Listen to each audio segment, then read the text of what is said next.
Okay, great. Okay, hello everyone. My name is Daryl Murphy. Uh, I am the host of Commercial Multifamily Mastermind Group. So, to we're going to finish this up. I want to really try to wrap this up today, and the underwriting and some of the and discuss just some of the metrics that's involved in underwriting. Now, um, this is being recorded. So whoever would like a copy of the recording, all you got to do is shoot me an email. I will shoot you the link to this recording, and you will also have access to the recordings, to the first and second recording. Okay, so you'll have access.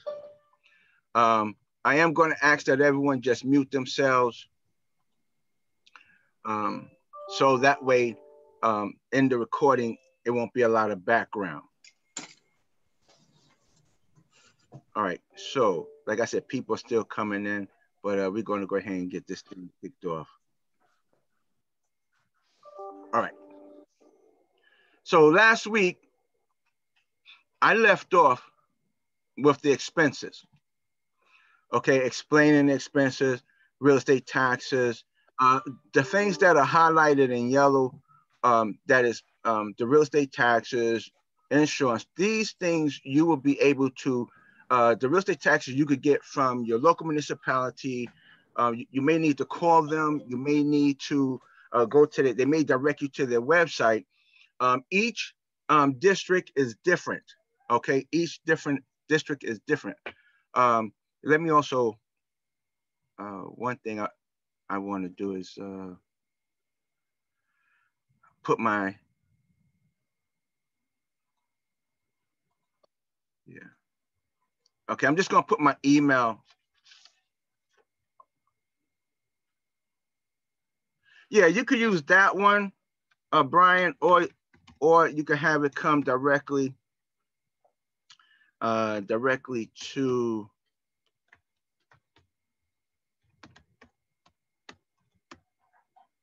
right there, Daryl at Murphy Banner Group, or it could come. So yeah, either one is correct. You could use. All right. So, okay, so as I was saying, the taxes you could get an updated tax information directly from the municipality, the website. In Texas, I go to the appraisal district website for each of the counties, and it gives me a breakdown of taxes. Right now, 2021 has not been released.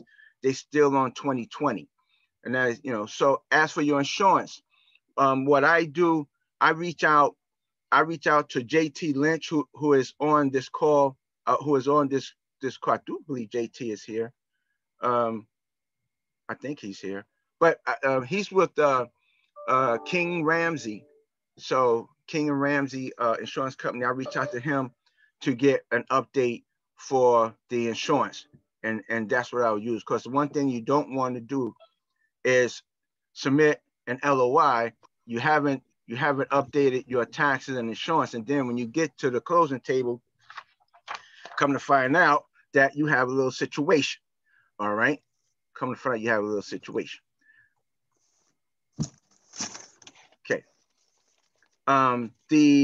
What I did mention about the general admin was sometimes your legal fees may be included with general admin. That's the reason why I have that highlighted in yellow, and my legal fees is a 0 because it's included with the general admin. Okay, I should have put this in yellow, which is my reserve replacement. As I explained, my reserve replacement fluctuates between classification of property.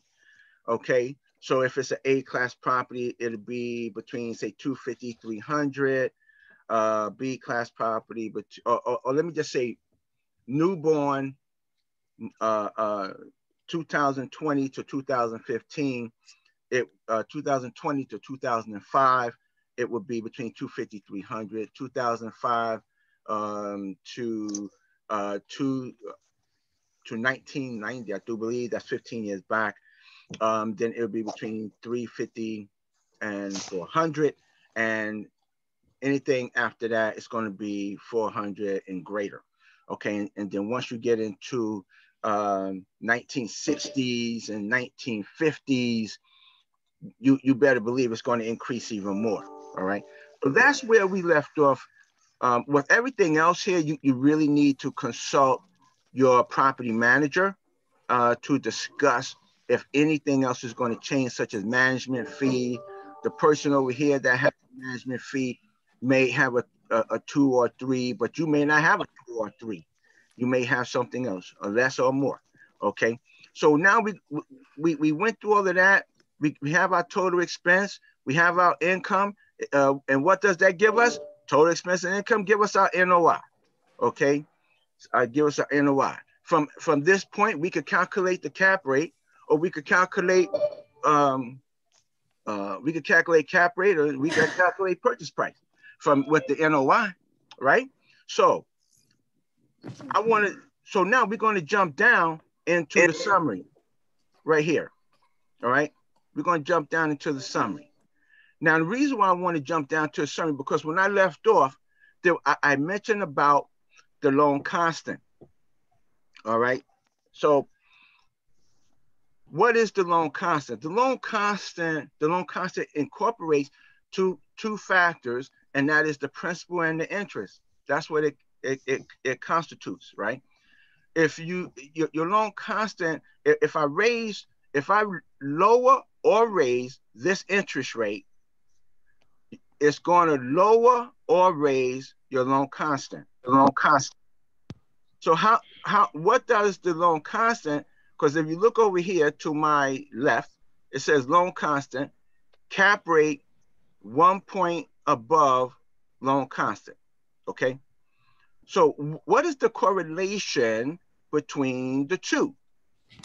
Well, the correlation is, without looking at any of these other tabs down here at the bottom, all right, all these tabs at the bottom, if you look at my cap rate and look at that loan constant, you'll be able to tell me whether or not this a deal that I am underwriting is going to make money. You will be able to look at that. So let's go back again to the red bold. Cap rate 1 point above loan constant. If you see that your cap rate, and the reason why I want my cap rate, well, let me back up a little bit. I want to say this. If your cap rate is greater than your loan constant, what that is saying is that you have more income coming in that will definitely cover your debt service. Okay, so what I teach in my team is that our cap rate needs to be at least 1 point greater than loan constant. Okay, so let's play with this interest rate, because this interest rate is going to affect the loan constant. So let's say that I spoke to my lender, and my lender said to me, hey, you had a 5% interest, right? So the purchase price is right here, 32 million, right? I'm coming in at 30 million. And he says my interest rate is a 5. Well, at a 5, right, with my numbers, my cap rate is a 5.04, okay? With my numbers, the way, with what I'm underwriting, I'm coming in at a 5.04. However, my loan constant is a 6.44. Now, based off of what I said, my cap rate needs to be 1 point greater than my loan constant. Just by looking at that number, you can easily see I'm not making any money. I'm not making any money. So, Darryl, well, can you prove it? I mean, can you really prove that you're not making any money? Yeah, I could prove it right here. Look at my returns based off of that loan constant and my cap rate. Look at this right here. I'm not making any money. There's no money here. Now, to show you how the metrics work, not only that, but look at my break-even ratio. I'm running close to 100% here. So I get on the phone and I say to the broker, thank you very much for your time. I said, okay, all right. So then I call my friend. I call my friend Julie Peterson from Old Capital. And Julie Peterson says, Daryl, why didn't you just call me from the beginning? You know I could do much better than that. And I said, Julie, I don't know what I was thinking. So she says, here, let me take a look. Send me the T12 rent roll and the scenario. And when I send Julie my T12, I always send her, I started doing this right here, color coding everything so she could see, right? And Julie comes back and says, well, listen, this is what I could get you. I'm going to get you a 3, right? So I'm looking. Now, if you look at that, everyone, I'm almost the exact same thing as my loan constant. And I could still tell you I'm not making no money. So I go to the P&L and I'm just want to show you, see these returns and look at your break even. Yeah, it may look a little better, but it's not going to get you any investors, right? So let's go back to here. So now what else can I do to try to get that cap rate? Because Julie gave me a 3. I'm at a loan constant of 5.6. What other move on my chessboard can I take to try to bring this cap rate up? Well, the only other move that I could really take from my underwrite is to reduce my purchase price.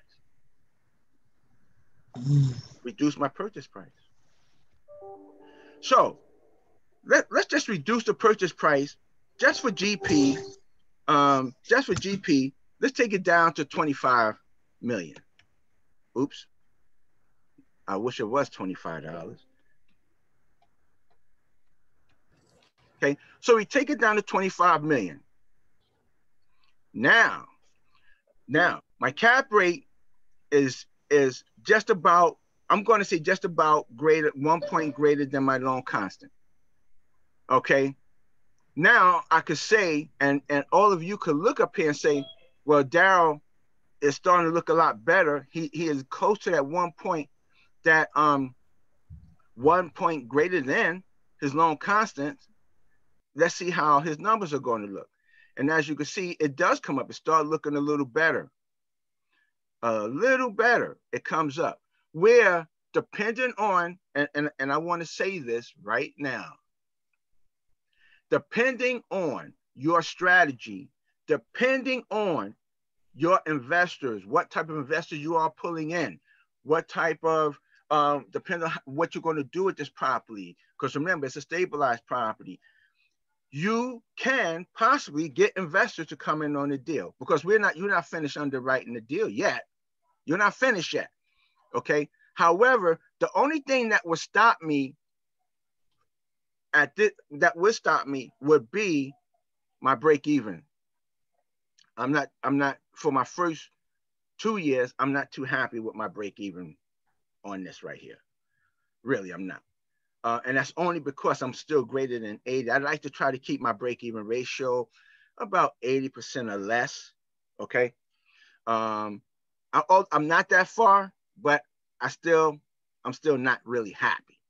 And I know that if I get these two things greater than 6, it will definitely bring this to about an 80%, closer than what it is. Okay. So as for your loan constant, now, so if you bring in if the cap rate is 1 point greater, if the cap rate is greater than your loan constant, and if you increase your leverage, okay, then you're going to also increase your income. However, if it was the reverse, where your loan constant was greater than that cap rate, and you try to increase your leverage, you're going to have less money coming in, and you're going to wind up increasing your debt service. All right. If anybody would like a more in-depth information on this, just email me and I will send you the information in reference to the loan constant and stuff like that. So let's do this right now. I want to bring this loan constant up just a little more. So I could do one or two things. I could ask Julie if she could see if a miracle is available, or I can bring this price down, right? So guess what, Julie, I just got off the phone with Julie. She calls me back. She says, guess what? The Feds just lowered the interest rates even more. I said, really? Yeah, take that down to a 2.5. Now, as you can see, I'm at a 2.5 interest. Yep, my cap rate is not only 1 point greater, it's 1+ points greater. So I have more than enough income to cover my debt service, more than enough. Now, take a look at the P&L. Look at this. I like this. I like this even better. I like this. I like all of this. Do you see that? My debt cover ratio, 1.7. I do believe Julie would like this, right? She also would like my break-even ratio, because look, it's declining. All right, and this is not even doing any of this yet, right here, okay, which we're going to get into. All right, so now I'm looking sharp, and I can actually, let me see, now I'm looking really sharp because I got a 2.5. My loan constant is 4.74, and I'm happy. So let's now move over from here. I'm going to go to the P&L tab. I'm gonna back up. I'm gonna back into the scenario and everything else. But let's go to the P&L tab, because you've done your homework on this property. You've done your homework on the neighborhood. You've done your homework on the city, right? You have reached out to brokers and property managers and all sorts of people that can help you with this property. Okay, so you also checked apartments.com and whoever else that's out there. You ran all your numbers, and you see that for this particular area that that rents are increasing year over year, and that's even during COVID, that the rents were still increasing. And the historic trend of this particular property has shown it's hit 4, 5.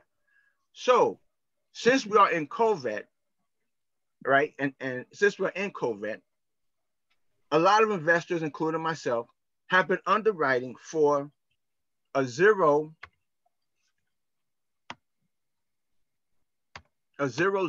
during the first 12 months. Now, as you can see, it just took everything to 0. That's okay. Don't worry about it. So 0, my first 12 months. Okay. Now, and that's only because we plan on not raising rents during the first 12 months, not doing any type of renovation during the first 12 months. And since this is a stabilized property, I am not talking about any heavy renovation. I'm just talking about minor renovation. I may spend $4,000 or $5,000, on a unit or something like that. But I'm not going in doing any heavy reposition, just some minor stuff, right? So we wait. We put all of that on hold. But now remember, during your 12 months, you still have leases that are coming due. Now, it may not be a whole bunch, but your rent roll, if you look at that rent roll, your rent roll going to tell you what leases are coming due right here. Oops, I'm not, hold on a minute. Let me raise this real fast. Right there. So it's letting you know right here what leases are about to expire. All right. So September, let me see. I could put this in numeric order, but here's one. November 2020 is going to expire. We up for renewal. Now, once we come up for renewal, I'm going to raise the rent. I may not raise it to market, but I'm going to definitely raise the rent slightly, okay, within at the start of this. So talk with your property manager, and I'm going to say this. Talk with your property manager and say to them, should I leave this as a 0-0? Or should I at least put a 1 or a half? And she may say, no, you can leave it as a 0-0, or no, I'll put a 1. That way you could show Julie that you're still raising rents, because Julie's going to want to see that you're raising rents, possibly, right? So let's just say I make it a 1. Don't have to. You don't have to. Some are leaving it at 0, which I have done. Okay. However, for year 2, we're going to get back on track. For year 2, the historical trends is showing that I'm able to raise the rents, because from 5-10 years back, we still see the climb. Even during COVID, we see the climb. Okay. But me being on the conservative side, I'm not going to raise it 4% just because that's what it says. I'm gonna stay conservative. I'm gonna raise it 2%, and then in year 3, I'm gonna raise it 3%. Oops. Oh, no. There you go. The 2% is going to ride out because that's about in accordance with inflation, right? Now here, let me also say right here, on the day that you purchase this acquisition, okay, you if you wanted to, I could make that a 0 or 1, but on the day you purchase acquisition, you're going to be taking in what you're going to be taking in that how can I say that the inflation has already been in your underwrite. You've already accounting for that, because you're taking that property as of the day that you acquire. Everything is going to be in effect. You don't put down your deposits. You don't put down for your electricity, your gas, telephone, cable, all of that. However, in year 2, things are going to start increasing. Your gas, your electricity, and everything is going to go up. Your taxes are going to go up. Everything's going to start going up. And as you can see, it on in taxes and insurance, it's going up. Okay, so here everything starts going up. That's why I'm gonna put my inflation back to 2. And as we are starting to get back on track with the property now, COVID is starting to go away, and people are starting to get back into work. We're starting to do some mild renovations, and we're bringing up our returns to 3%. Right now, the property manager says to me, Daryl, you could actually raise that a little more, right? You can actually raise that a little more. And maybe I can, maybe I can't.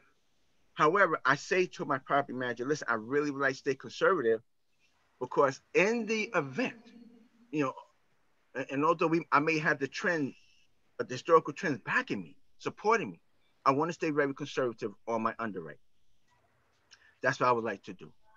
So for the purpose of this, I'm going to let it ride out 3%. However, don't forget that during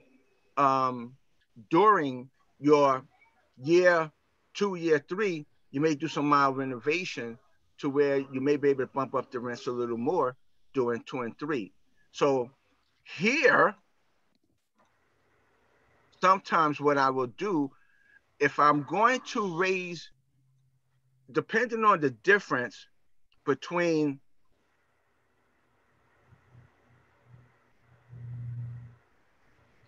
depending on the spread, the difference between the current and what I'm trying to hit, okay, I may not take all of that in one, I will not take all of that in 1 year.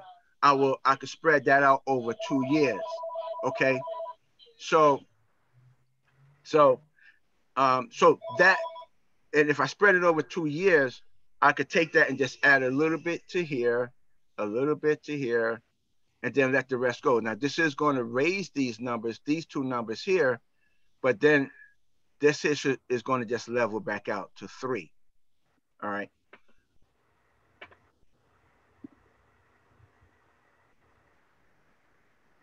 Oh. Okay. So now we go down and we're looking at our numbers. You're looking at your break-even ratio. It really, it looks really great. Okay. You're looking at what you're looking at your, hold on a minute. I'm just moving my there you go. I'm just moving the thing up there. Your debt cover ratio looks really, really good. Look at that. Okay. As you can see right here, you can see your cash on cash, the member cash on cash is gradually increasing. Okay. But let's see if you're actually happy with the returns and so forth. So, but before we get into that, let's jump over here to your summary tab. So on the summary tab is where this is going to be your 1%. Is going to be your earnest deposit, whether it's 1%, 2%, 3%, whatever, whatever you agree upon with the seller, because the seller may come back and say, I'm sorry, but I don't want 1%. I want 2%. And you may, all right, so here's, you may give them 2%. That's okay. So you could do that. So right here, your acquisition fee, 2%.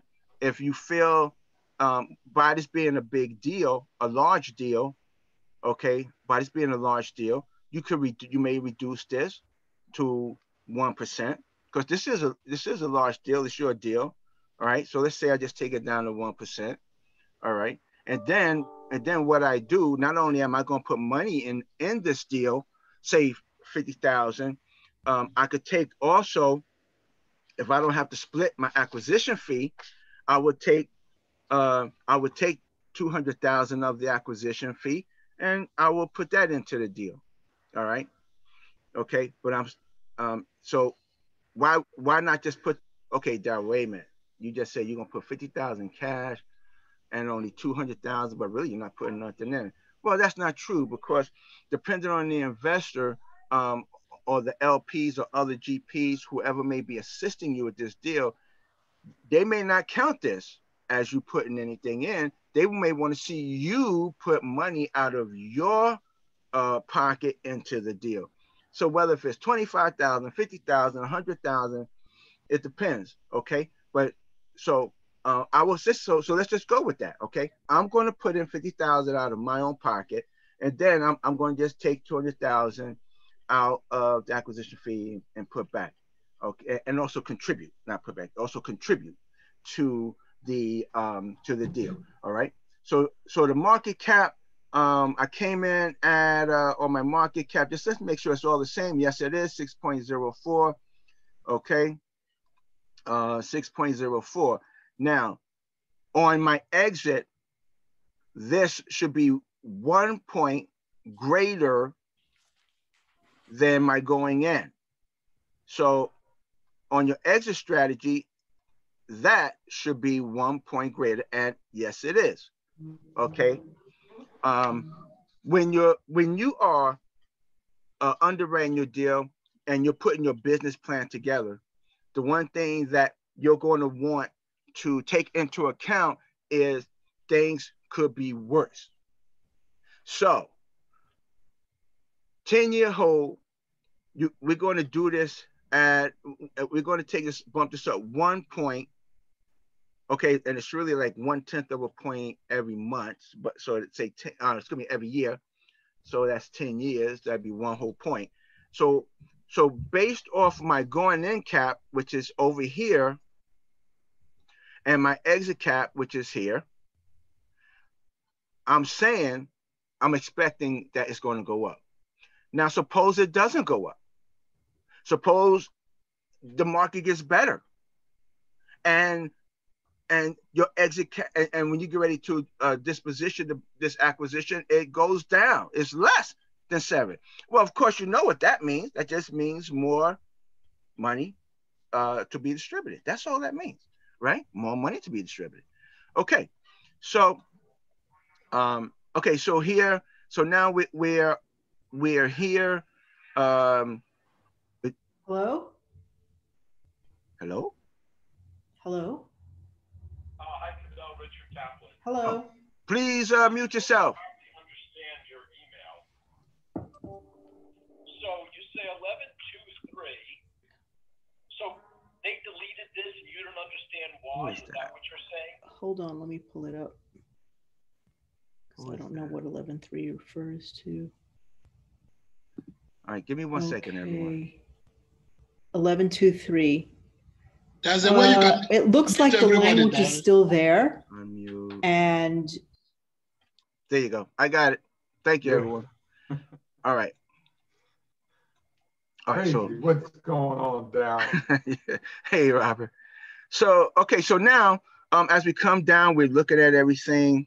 We're looking at cash on cash. We're looking at debt service cover ratio.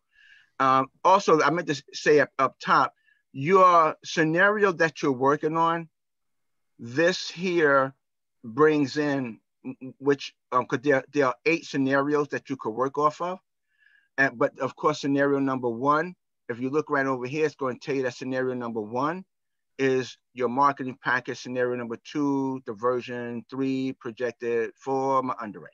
So and we're working off of number 4, which is the underwrite. Okay, so as you can see right here, cash on cash looks pretty good, right? My debt cover ratio looks pretty good. Okay, some investors will look at a gross rent multiplier. I don't.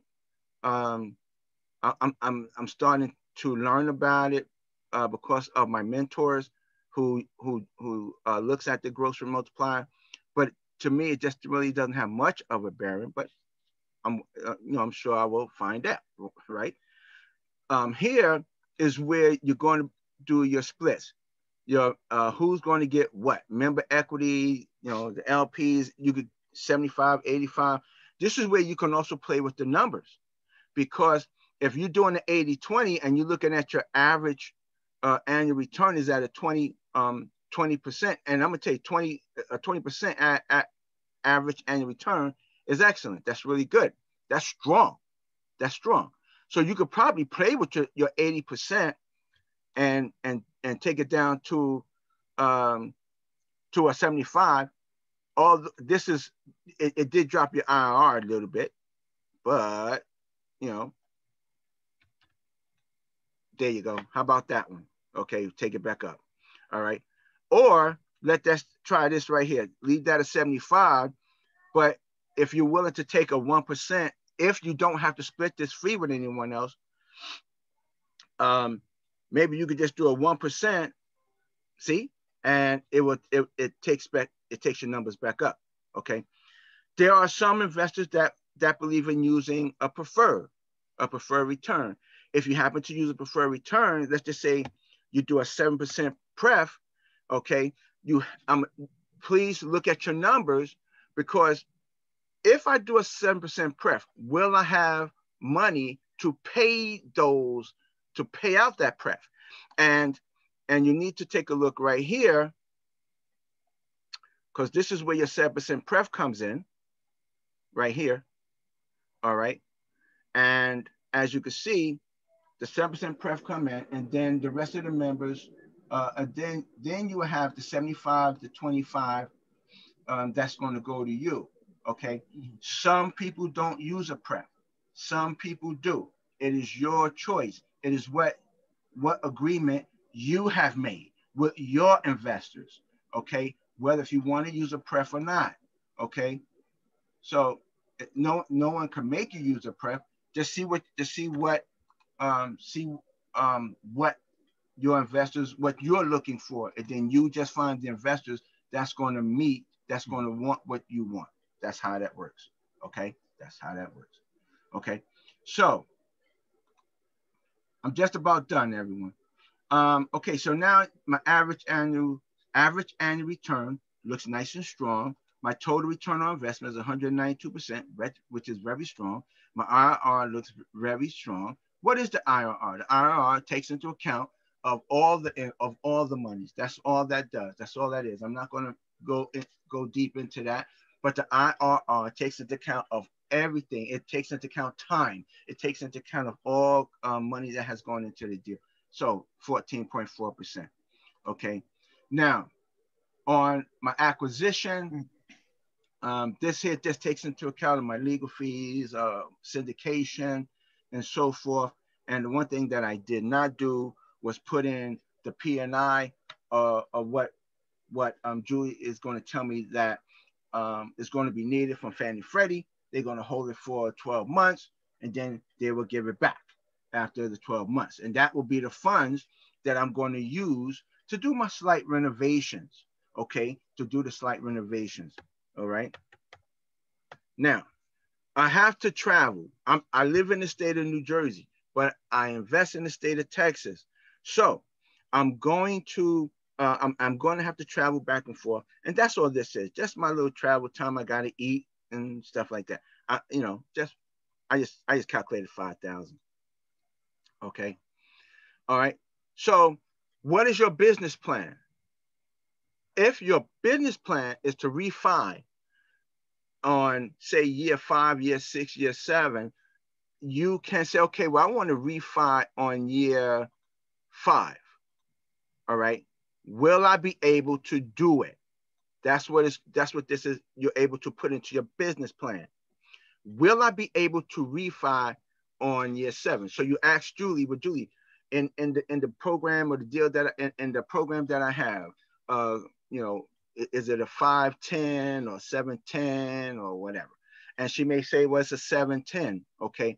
So then you know that on year 7, right here, you can refi. And with this particular package, you're able to give your investors back 100% of their profits. Okay, 100%, no, 100% of the principal, excuse me, not profits, 100% of the principal. All right, 100% of the principal. And then your proceeds. Mm-hmm. Okay, the proceeds right here will be split as a 75-25. Okay, so now, and then upon disposition, boom, you will take this, and upon disposition, there is no more, because the 100% has been paid out. It's just really all gravy. Now, and this here could be readjusted depending on if you say, well, I'm going to give back at least 80% of your funds. I'm giving back a minimum, at least 80%. And then the disposition happens, not disposition, but the division happens to change. Say, okay, if I give you back 80%, let's take the split down to, say, 70-30. 70-30. Okay, or 60-40. You could do that. Okay, a lot.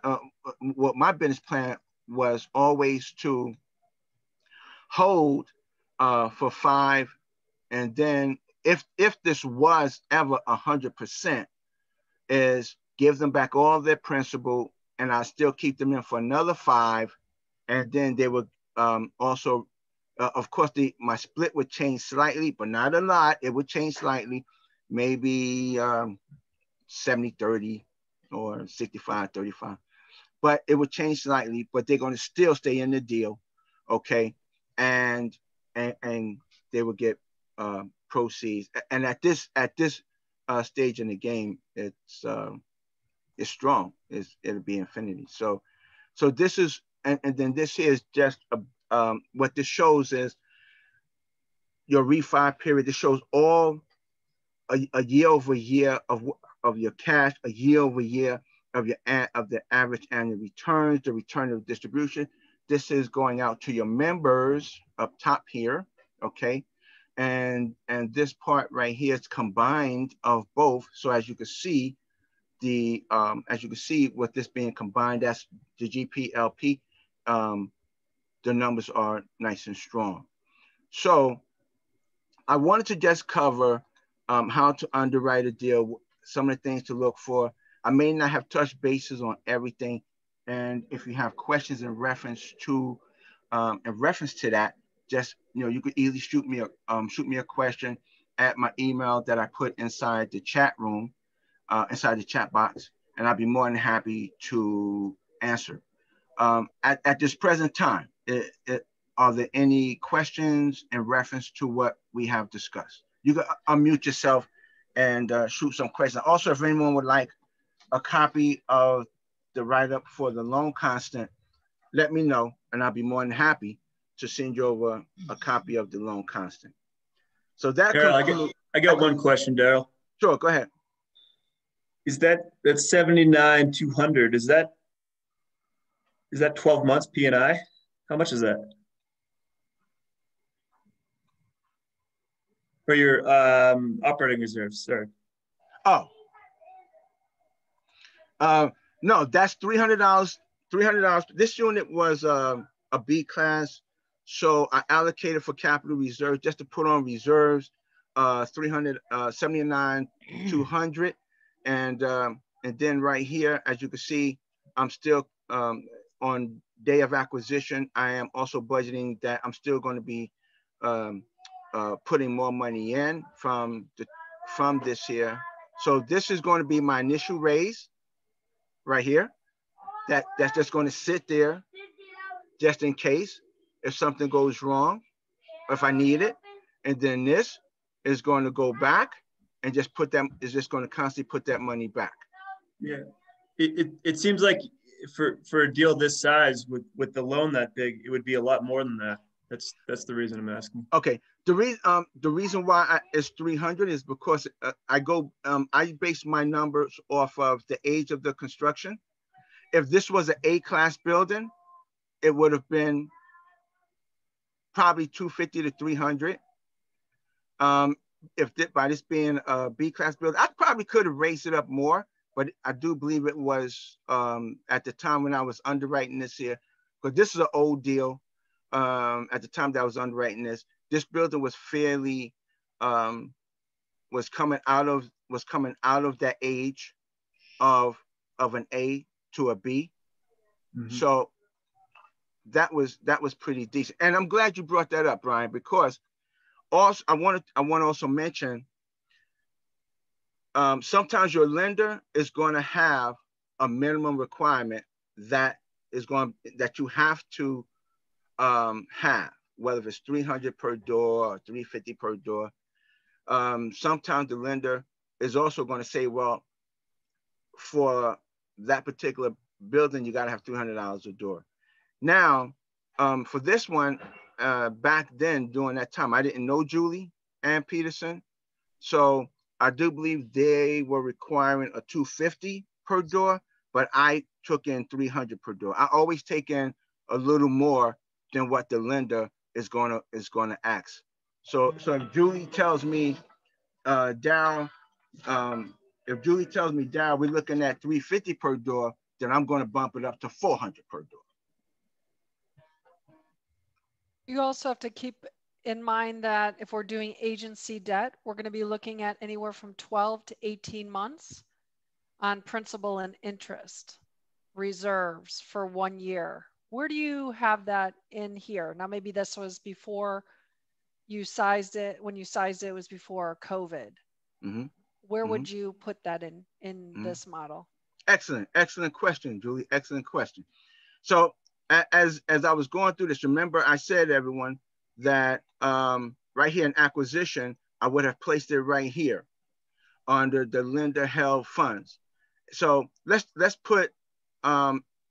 take this principal and interest, which is, I'm just going to round it off. Okay, let's take it, round it off to 890, blah blah blah, right there. Okay, now let me also say this.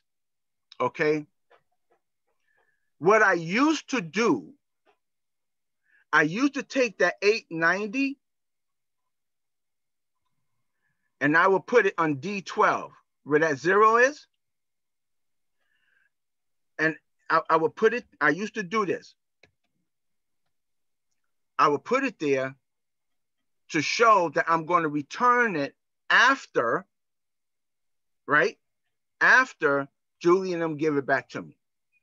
However, a lot of times this was killing my deal, because what I was doing was I was showing that it was coming back, going back to the investors, but at the same time, I was also here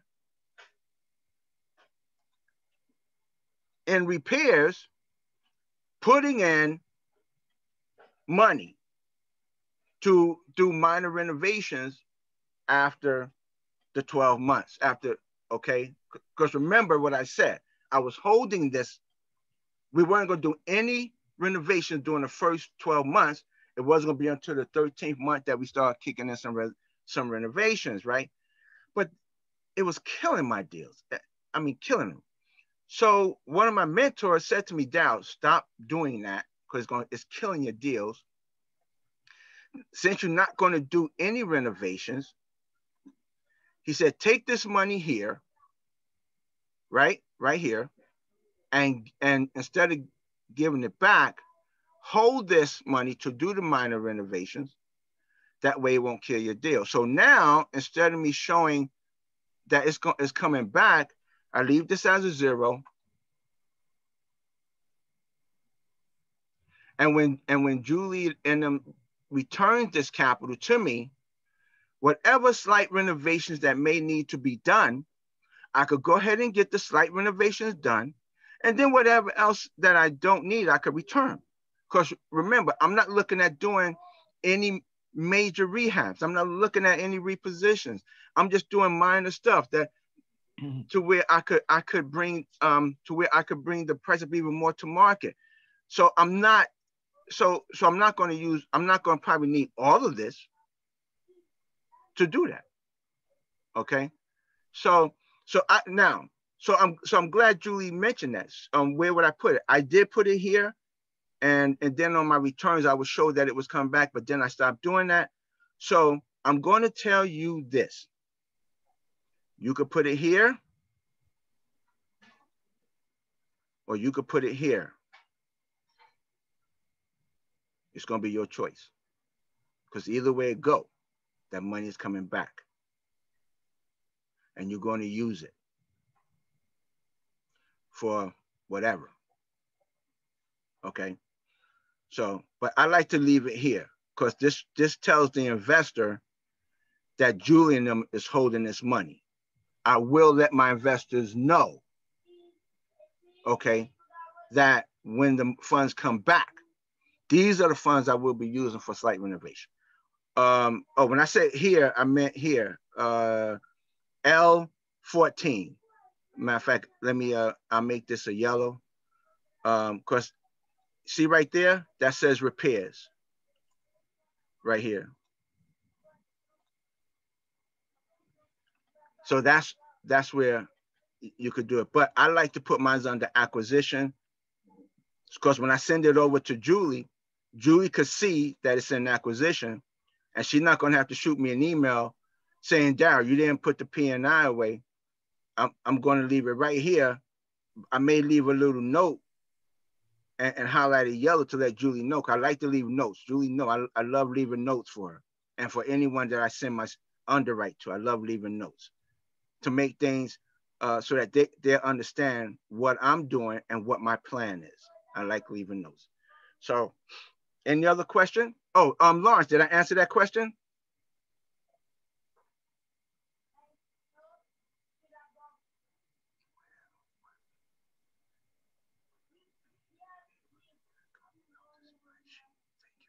If anyone would like a copy of the spreadsheet of the SDA, please just shoot me an email. I'll send you the link so that you could get it, so you could get the SDA from Michael Blanc. This is a Michael Blanc SDA. Just shoot me an email. Thank you, Brian Sinclair and Brian Watson. Daryl, one more question. Thank you, everyone. Sure, go ahead. Is there an average time frame that Fannie Freddie is returning that lender help, that 12-month or 12 to 18-month P&I? Is it like after a year, or is it 2 years? Because that's been a pretty heavy burden, you know, to underwrite deals. You're absolutely correct. You're absolutely correct. Julie, is the time frame still the same? I think 12 to 18 months. Yes, it is. So 12 months for Freddie, 18 months for Fannie. We really have these conversations up front, like what makes sense, what product makes sense. If Fannie's the way to go, you're going to be stuck with it for 18 months of P&I, but we're holding it for probably about 12 months. Okay, so I would, as Daryl mentioned, the 12 months, putting it back into, whether it's into the property or it's into the return to the investors, second year is a good estimate on that. Okay. Thank you. Okay, I have a question. Sure. Well, some lenders that I have talked to, and correct me if I'm wrong, have said that for anybody who doesn't have multifamily experience, you need to have somebody in your team who has experience in order to get a loan from or get a loan that is underwritten through Freddie Mac and Fannie Mae. So if I don't want to do syndication and I want to do a deal by myself and I don't have multifamily experience, does that mean I can get that type of loan? Julie, let me say, I'm gonna let Julie answer that question. I do know the answer, but she's a professional. I'm gonna let her answer that question. But after she answers that question, I'm gonna say something after she answers that question. Julie, take it away. Okay. Hopefully Julie don't say what I'm thinking in my head. So go ahead. Take it away. Okay.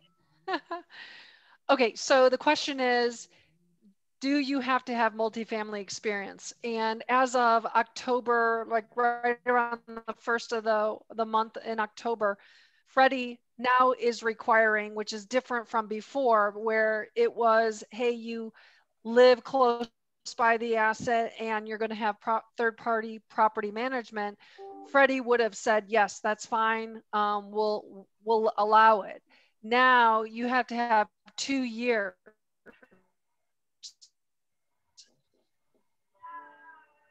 2 years of multi. So if it's a bank debt and you're looking at you've got 2 6-unit buildings, then yeah, that would work. However, if you're going for 100-unit building and you only have 2 properties within 2 years of getting into it, I would say Freddie would be a little bit concerned and probably ask you to put someone on the deal with you. Fannie is going to say, I need to have agency debt on experience in order to get a loan through Fannie.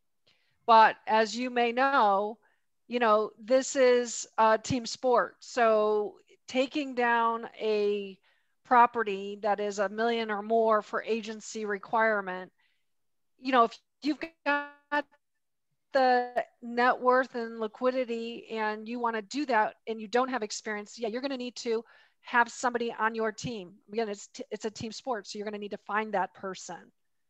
Great. So yes, you are correct. Great. Now, this is the part that I'm going to come in right behind Julie on. In commercial multifamily, there are some obstacles and obstructions that can stop you from doing a deal.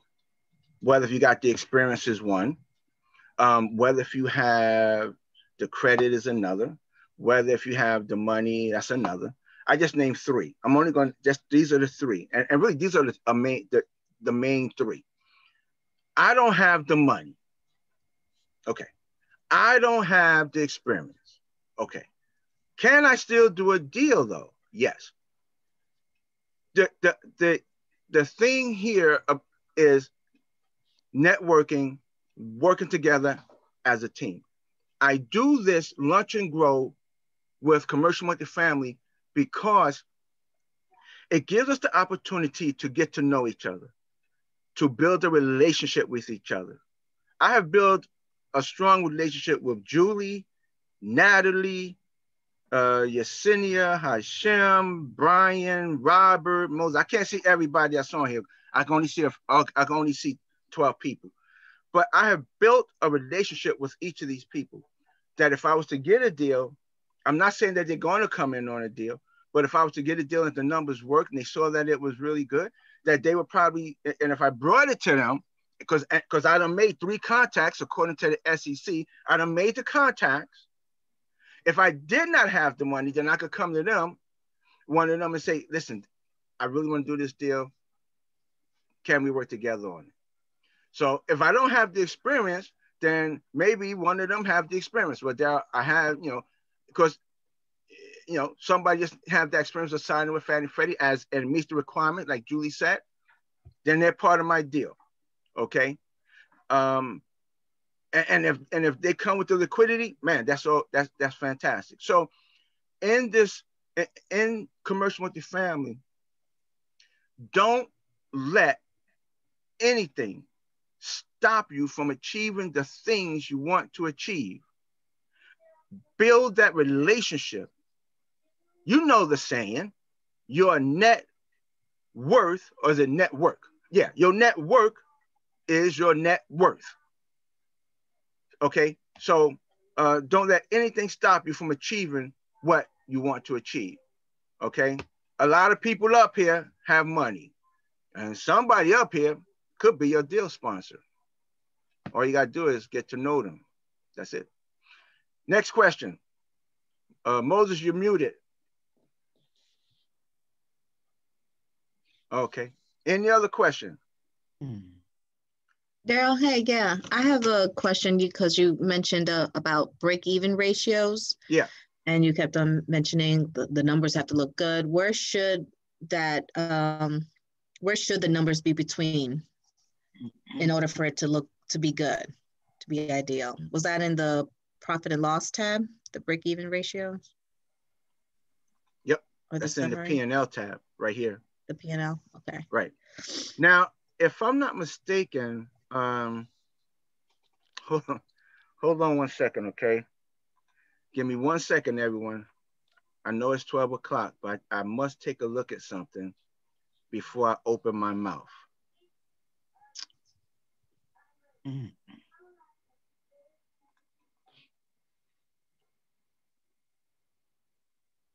It's opening. Just give me 1 second.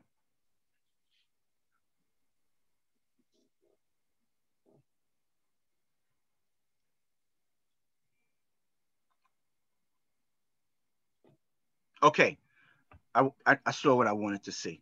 On my SDA, I have included these 2 elements right here. They don't come with the normal SDA. So these 2 elements here, I have included. All right. So when you get the SDA, these 2 things will not be there. The loan constant won't be there. And now, in order to calculate the loan constant, all you got to do is take your debt service and divide it by the loan amount, and you will have your loan constant. Okay, that's how you get that done. And in reference to your break-even ratio, all you got to do is take your total debt take take your total debt service and your expenses, all right, and the expenses, and divide that by your total net income, and that's how you would get that. Okay, so there are certain things that I've added to my to the SDA because I was trained by Anthony Chara, and he some of the elements that he uses is break-even ratio, loan constant, and so forth. So that's the reason why I have these things, and they are very important to me. They're very important to have. Any other I have a question. Sure. Moses, how do you quickly audit because I know some of the lenders, Fannie and Freddie, requires a certain minimum debt service ratio. How can you quickly audit if your sponsor is pushing the number just to fall into those ratios so that the deal can be financed? If there should be several. It should not be just one indicator, because you're saying, well, Darryl, Julie is saying that we have to have a 1.25 on the debt service, on the debt cover ratio, which is right here, everyone. Okay. However, my sponsor is pushing the on my underwrite that it be higher, and I'm assuming that's what you're talking about, correct? Yeah. Okay, so I could push this all I want. As you can see here, my 1.70 will definitely meet Julie's requirement. Am I correct? Yes? I don't know if Julie, you're asking Julie or me? No, I'm asking you. Yeah, correct. Yes. Yes. Okay. So if my in my underwrite, if it did not meet that requirement, and I'm starting to finagle, the only numbers I'm going to finagle is going to be this number right here. Okay. And then when you start looking at the rest of your underwrite, such as your profits and your P&L, all everything here, you could try to fudge your numbers, but if these numbers look lousy as all get out, or if this number is going to be low, you could push it, but the truth to the matter is going to show in your underwrite. One, what is my purchase price? That's number one. Two, what is my break even? What is my break even? Three, I want to know what are the returns. Okay. I want to know about my rent growth. So there are indicators that can show that if a person is pushing numbers, something in it is not going to make sense to you. Something should not make sense. But again, I don't have to push my numbers to make it work. I just put in my underwrite, what is required and what I have to go by, and that takes care of that. So either you're going to have it or you're not. But the only thing that's going to play is this right here. So if I take this to 32 million, there you go. But now the next question that you should be asking is, let me see the rest of the returns. And if you're doing what I'm doing with my loan constant and with my cap rate, you're going to say, if I'm bringing this deal to you, you should be saying to me, Dad, we're not making no money. I don't even need to see the rest of the deal. You should say to me, Dad, we're not making no money on this. And I'm gonna say, how do you know that? Well, you say, Dad, your cap rate and your loan constant is awful, because they're the same. You're not making no money. I'm gonna say, what? Really? And then sure enough, holy smoke, look at there. Look at there. Look at this. And then you say, now go to that exit. And then on my exit, I'm looking and oops. I'm moving around. And then I look at my exit and I look at all my returns here and they lousy. It's all get out.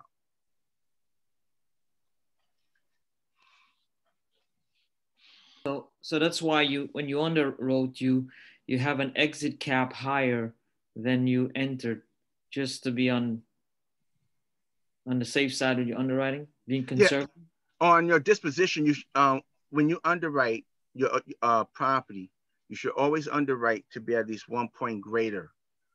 Now, some investors may want you to be maybe 1.5, but you should always write to be greater. You should always don't expect the best.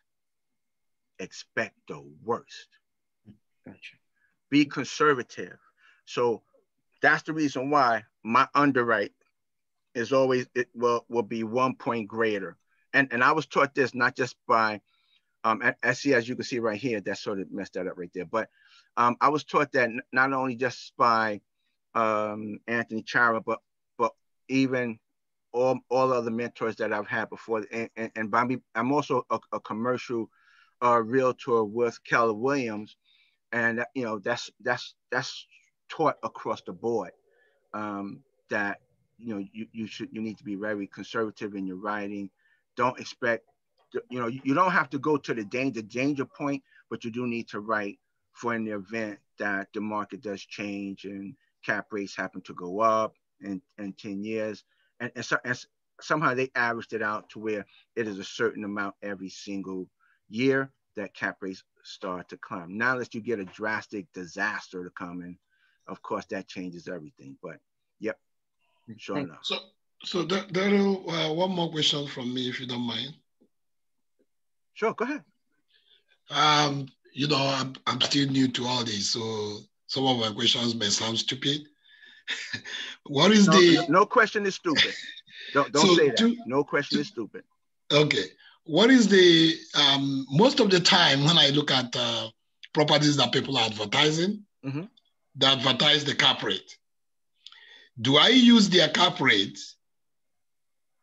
on whatever they advertise, or do I have to do my own underwriting and get my own cap rate?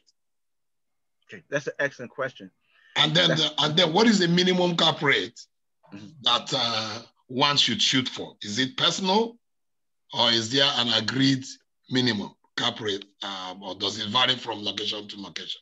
Okay, well, that's an excellent question. Okay, excellent question. The first thing, let's take care of that minimum. Let's take care of that minimum cap rate. Okay, let me see. Any of my team members in here? Yeah, Robert's here.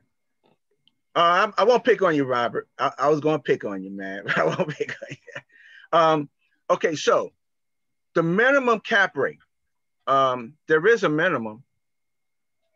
There is. If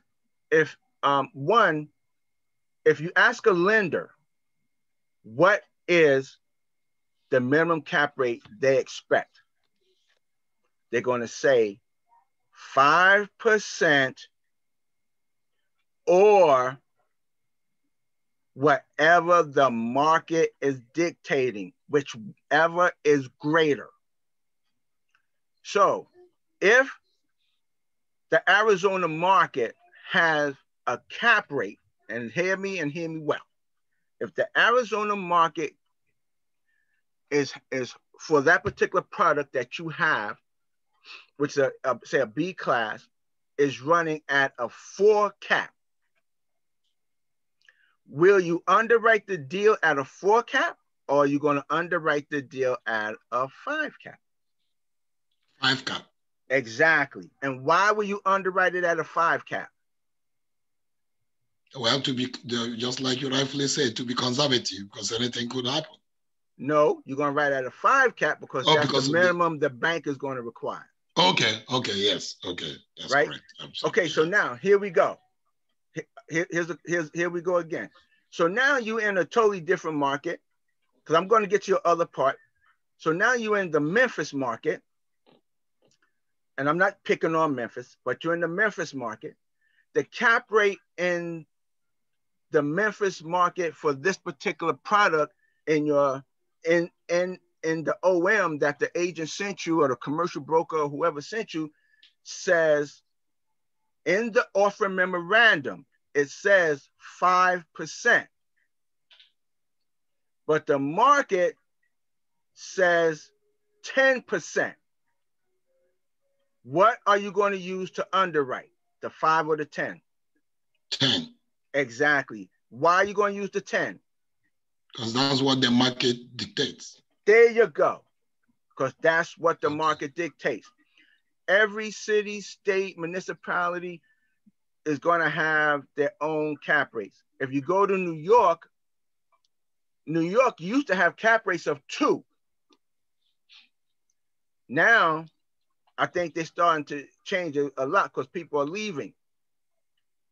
However, if you go to cities like Texas, where I am, I've seen cap rates as low as 4, as low as 4% in a particular market for a particular classification of building. Okay. However, remember the minimum is a 5 because that's what the lender going to write it at. All right. That was an excellent question. So yeah, make sure you do your homework on the cap rates. And how can you find out what cap rates are for a particular market? How can you find out? No. Huh? I don't know. Can someone answer that question? How can you find ask out? A broker? Excuse me? You can ask a broker. There you go. There you okay, go. ask the broker. Okay. Yep. Don't ask the broker that sent you the listing. They're liable to tell you anything. Okay. I'm not. Listen, I know there's a lot of brokers up here. I'm in the same shoe with you. Me too. But do not ask the same person that sent you the listing. Go to someone else. You know what I'm saying? Like Alicia, she's a broker in Phoenix. You know, you may happen to say, well, I know Alicia's in Phoenix. Alicia, what's the, so, but don't come back to Daryl if I'm in Phoenix. Daryl, although I am going to be honest, okay? But, don't ask the same broker that sent you the listing. Go to a different broker or property manager and try to find out what the market cap rate is.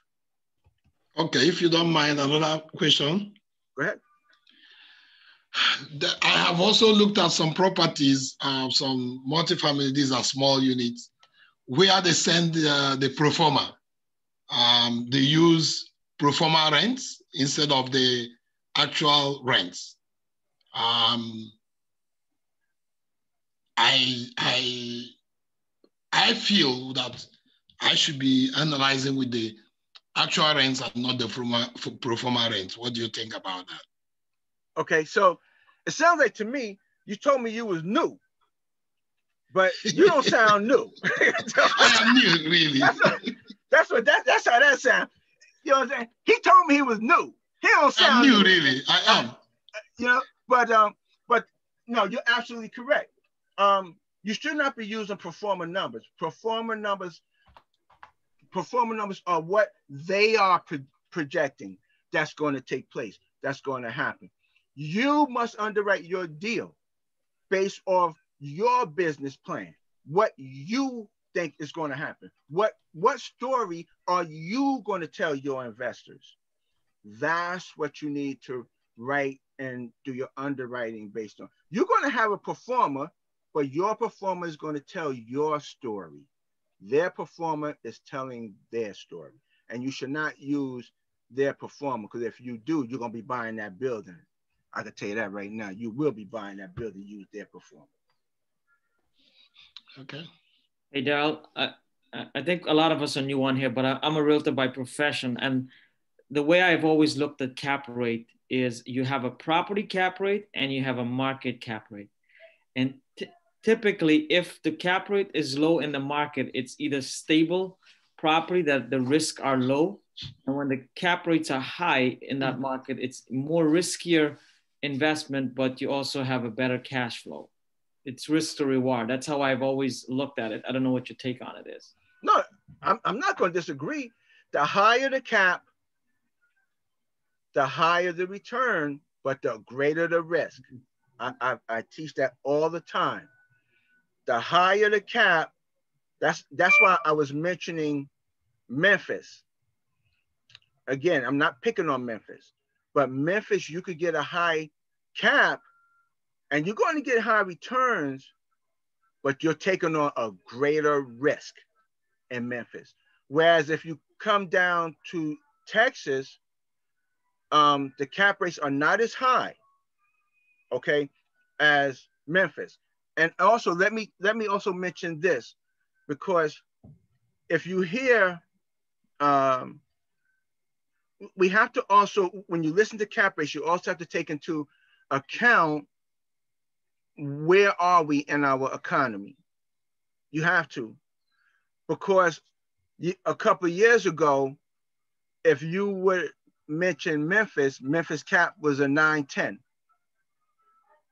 But our economy is doing so well right now, and it's strong. So Memphis cap, which once was a 10, is now could be running 7-8. Does that mean Memphis got better? No, that means the economy got better. But that also means that Texas cap, which may have been slightly higher, dropped too. Okay, so as long as the economy is doing strong, it's doing well, cap rates are going to drop. But just keep in mind that whatever was a 10 is just now a 8 or 7, but they still a high risk. Okay, it's still a risk there. That's all. So just because you say Memphis is a 7 now, don't think that, oh wow, it done got real safe there. No, you still need to do your homework. You'll find out that it didn't change. It's just that the economy got better. Anything else? Any other question? All right. If anyone would like to receive a copy of this recording, because it was definitely recorded. Oh, I didn't. Hold on, everyone. This let me get my screenshot. I know some people left. I should have got my screenshot earlier. But give me 1 minute. I want to get a screenshot of everyone, so that way we can say that we are like the bomb. You know, we're it. So I don't have my video on. Does it matter? Oh, but cut the video on. Okay, hold on. Yeah, everybody, cut your video on. Yeah. Hold on. Let me keep it on.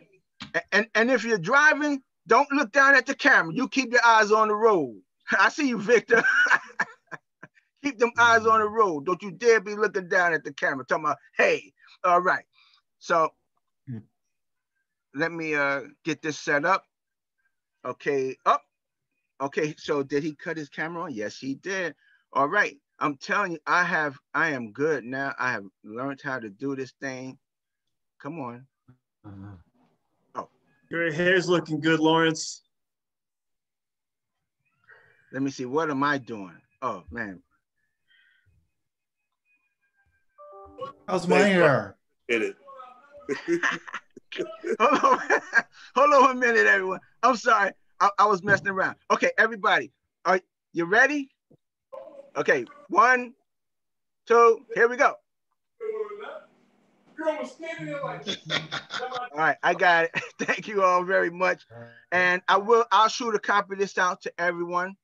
To everyone that's here, that signed up. You will get a copy of the snapshot. I will send it to you. So thank you all for coming. Remember, I put my email, my point of contact in the chat. So if you want to reach out to me, to talk with me, I'm more than happy to talk with you. If you have deals that you would like to share, and when I say share, you could take your address off and all of that kind of stuff. But if you just want to bring a deal to show and to talk about, please let me know in advance. I'll be more than happy to let you discuss the deal and stuff like that. We cannot discuss returns, okay? We cannot discuss returns due to the fact of SEC regulations. And I know that some may happen to say, well, it's accredited, but everybody here is not accredited. So, but other than that, you could definitely bring the deal, let everybody see stuff. And then, you know, if they want to reach out to you, they could reach out to you. Okay. But other than that, listen, thank you very much. Please join me on Commercial Multifamily Mastermind Group on Facebook. I'm on LinkedIn, and I hope to see you back next Tuesday for Lunch and Grow with Daryl. Commercial Multifamily. Yeah. Daryl. Yeah. Just let Lawrence know that his hair looks better than mine.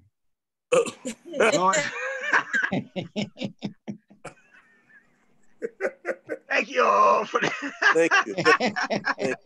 Thank you all for coming. I'll see y'all next week. Great show, Daryl. We're going to do some breakout rooms. Thank you. Thank you. Thank you for your awesome show. All right. Thank you. Thanks, Daryl. Thank you. Bye, everyone. Thanks, Daryl. Thank you.